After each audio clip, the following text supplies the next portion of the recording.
Hello everyone, good morning, welcome back to my channel. বলো তোমরা সবাই কেমন আছো? আশা করি তোমরা সবাই খুব ভালো আছো, সুস্থ আছো, আমরাও খুব ভালো আছি। তো আমি এখনও অন্নপ্রাশনের ব্লগ কমপ্লিট করে উঠতে পারলাম না, ঠিকভাবে ব্লগ দিতে পারলাম না। আর আবার বিয়েবাড়ি আজকে হচ্ছে এপ্রিলে 28 তারিখ আর 29 তারিখ, মানে কালকে বিয়ে। আজকে আমি ব্লগটা স্টার্ট করছি। তো কি হচ্ছে না হচ্ছে সবটাই তোমাদের সঙ্গে শেয়ার করব। আর অন্নপ্রাশনের বাকি ব্লগগুলো আমি পরে শেয়ার করব। আগে ভাবলাম যে না, টাইম টু টাইম বিয়ের ব্লগটা পোস্ট করব, তারপরে আবার বাবুর অন্নপ্রাশনের ব্লগগুলো মানে শেয়ার করব। তো যাই হোক, চলো ব্লগটা দেখতে থাকো। আই হোপ আজকের ব্লগ খুব ভালো লাগবে। এই থালাগুলো দেখো, এইগুলো ভাইয়ের জন্য আমি একজনের কাছে অর্ডার দিয়েছিলাম। আর এত সুন্দর বানিয়েছে, মানে এত সুন্দর ডিজাইন করেছে থালাগুলোর উপরে, মাটির থালার সেট। তো অনেক দিন থেকে ইচ্ছে ছিল নিব, আর ফাইনালি ভাবলাম যে ভাইয়ের আইবুড়ো ভাতে কাজে লাগবে। নিয়েছি ঠিকই, কিন্তু জানো ভাইকে আমি আইবুড়ো ভাত খাওয়াতে পারিনি, কারণ ভাই এত ব্যস্ত ছিল। কারণ বিয়ের আগের দিন পর্যন্ত ও অফিস করেছে, আর আমারও স্কুল ছিল। এবার কোনো রবিবার দেখে আগে থেকে খাইয়ে দিলে হতো, আমি ঠিক বিয়ের আগে খাওয়াবো বলে চিন্তা ভাবনা করছিলাম। আর ওই দিন এত ব্যস্ততার মধ্যে আমার আর খাওয়ানো হয়নি। সারাদিন যেহেতু বাড়িতে ছিলাম না, স্কুল থেকে ফিরে, তাই ভাবলাম বাবুকে সঙ্গে নিয়েই বেরোই, কারণ ছেলেটা অনেকক্ষণ আমাকে পায়নি। তো এই কারণে ওকে নিয়েই আমি চলে গেছিলাম সেনকো গোল্ডে, কারণ গিফট তো দিতে হবে।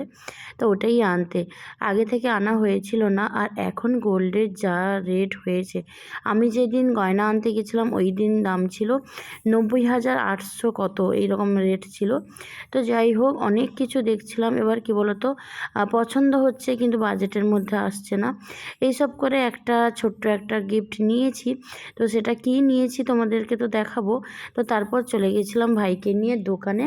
মাসির তরফ থেকে ভাইকে জামা প্যান্ট এইসব দেবে, তো ওইগুলোই আমি পছন্দ করে দিচ্ছিলাম। আর আমি ভাইকে দিয়েছিলাম বিয়ের সাজ, মানে বিয়েতে ভাই যা পরে যাবে ওটা আমি এনে দিয়েছিলাম।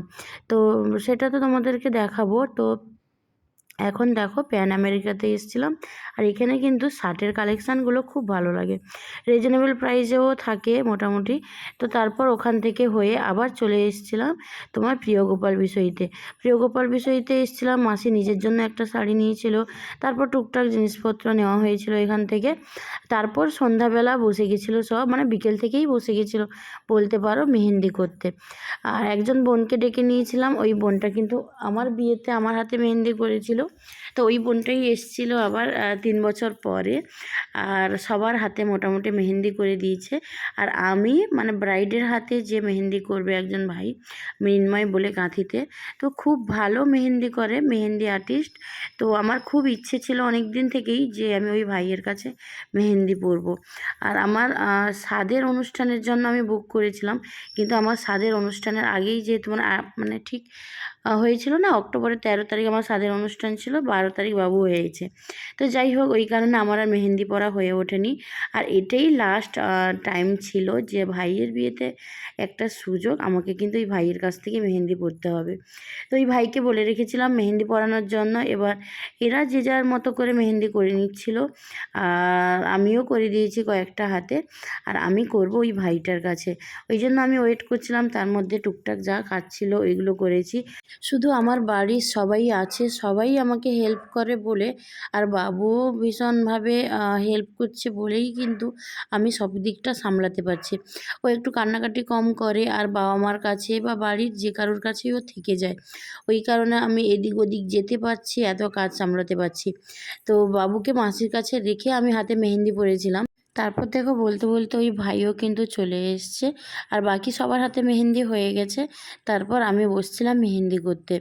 তো অনেক দিন থেকেই ইচ্ছে ছিল, ফাইনালি আমার ওই ইচ্ছেটাও পূরণ হলো। আর আমার অবস্থা ওটা ইগনোর করো, চোখ মুখের ভীষণই খারাপ অবস্থা। তার মধ্যে সন্ধ্যের আগে একটু পার্লারেও গেছিলাম। সব একদিনে, জানো তো, আগে থেকে কিচ্ছু করে রাখিনি, সব লাস্ট দিন এত এদিক ওদিক দৌড়েছি, এত কাজবাজ করেছি কি বলবো। তো যাই হোক, তারপরে আমি ওই অবস্থাতেই বসে গেছিলাম মেহেন্দি করতে। আর এত সুন্দর মেহেন্দি করেছে, আর ব্রাইডের হাতেও এই ভাইটাই মেহেন্দি করেছে। আমি বলে দিয়েছিলাম, আগে থেকে বুকিং করেছিলাম। তো যাই হোক, আর মানে ওর হাতে করে এসে তারপরে আমার হাতে করেছে। তো ভীষণই সুন্দর করেছিল। তো তারপরে দেখো, ভাইকে এই যে আইবুড়ো ভাত খাওয়ানোর প্ল্যান ছিল। ভাই অফিস থেকে তাড়াতাড়ি আসবে বলে ওই দিনও আসতে পারেনি। আসতে ওর সন্ধে হয়ে গেছিলো, তারপর ওর কাজ ছিল। ওই জন্য ও আর দুপুরে যে রান্নাবান্না হয়েছিল কিছুই তেমন খাওয়া দাওয়া করেনি। রাত্রিবেলা ওকে ফল মিষ্টি ওই সব রেখে মামার বাড়ি থেকে, পিসির বাড়ি থেকে, সবার বাড়ি থেকে ওকে খাইয়েছে। তো আর আমি যে খাওয়াবো বলেছিলাম, আমার আর সেটা খাওয়ানো হয়নি, কারণ একদমই সময় হয়ে ওঠেনি। আগে মানে এই সব কাজগুলো আগে থেকে গুছিয়ে রাখতে হয়, কিন্তু আমি যেহেতু আগে থেকে কিছুই করিনি, ওই কারণেই আজকে এই জিনিসটা হলো। তো যাই হোক না কেন, আমার ভাইকে আমি আইবুড়ো ভাত দিতে পারিনি, গিফট এনে দিয়েছিলাম কিন্তু ওকে খাওয়াতে পারিনি। তো তারপরে এক এক করে সবাই ওকে আশীর্বাদ করলো, সবাই ওকে মিষ্টি খাওয়ালো, এইসবই। তার মধ্যে ভাইয়ের বন্ধুরাও চলে এসেছিলো, পরের দিনই যেহেতু বিয়ে, বাড়িতে মোটামুটি সবাই চলে এসেছিলো। আর এদিকে দেখো আমার অবস্থা দেখো, দু হাতে মেহেন্দি করে নিয়ে এখন বসে আছি, ওকে যে আশীর্বাদ করব সেটুকুও করা হয়ে ওঠেনি। ভাইকে এদিকে আইবুড়ো খাওয়ানো হচ্ছিল, আর তারপরে কিন্তু গায়ে হলুদের যে তত্ত্ব যাবে, এই তত্ত্বগুলোও সাজানো হয়নি। আমরা সব কিছু কমপ্লিট করে তারপরে তত্ত্ব সাজাতে বসবো। তো এদিকে ভাই দেখো তখনও পর্যন্ত অনেক ব্যস্ত, বারবার ওর ফোন আসছিল, এই কাজ ওই কাজ, সারাক্ষণ শুধু ব্যস্ততাই দেখাচ্ছিল। তো যাই হোক, আর বিয়ের জন্য, বিয়ে আর রিসেপশান দুদিনের জন্য আমরা হল বুকিং করেছি। আর বিয়ে ছিল এপ্রিলে 29 তারিখ, আর বৌভাতটা ছিল এপ্রিলে 30 তারিখ সন্ধে।